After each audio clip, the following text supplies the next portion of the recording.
Hey everybody, it's Nathan Selove with another edition of Autism Actually Speaking. So most people that commented said that they preferred me to have the microphone out of the shot, so the microphone is now right here.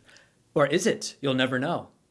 It actually is. It's right there. Some responses that I got last week to the video that I made about Greta Thunberg made me think that I really need to make another video specifically talking about the autonomy and the agency of autism activists, which also gives me an opportunity to show off my apt attitude towards alliteration, which some have told me is appealing and others have told me is awkward. Anyways, there is this automatic assumption that a lot of people have about people with disabilities, particularly people with developmental disabilities, who are advocates for some kind of cause, that they're being exploited by other people that happen to believe that. So if an autistic is advocating for a specific ideology or viewpoint, other people that have that ideology or viewpoint must be using them. There are two primary causes of this that I wanted to talk about. The first is that people with disabilities are often used as inspiration porn, meaning that when someone with a disability overcomes some kind of obstacle, it's held up as this shining example for non-disabled people as a, look at what this person with all these limitations did.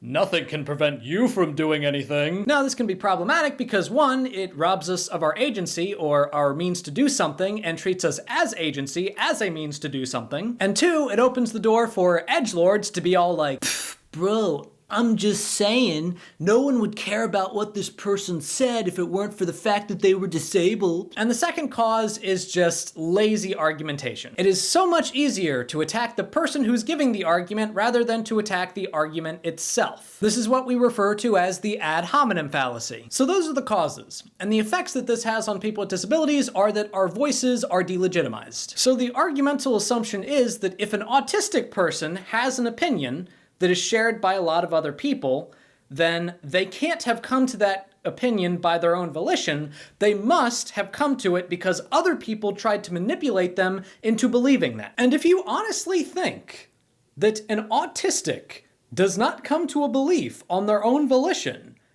you don't know much about autistics. Most of us are some of the most annoyingly opinionated people that you will ever meet. I had heated, researched arguments about the Iraq War with my teacher when I was in first grade.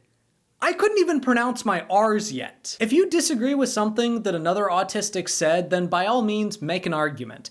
That is what it means to live in a democracy. A free marketplace of ideas is a beautiful thing. But when you make the assumption that an autistic that has an opinion that you disagree with must have come to that opinion because they were brainwashed, you are robbing that autistic of their agency. And the worst thing is when other autistics do it.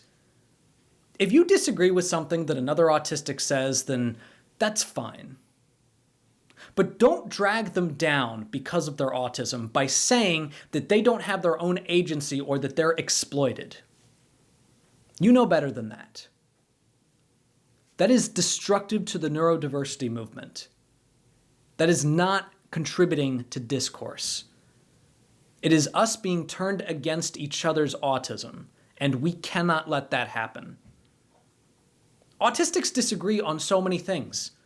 We have arguments, we have different opinions, and that's great. We should.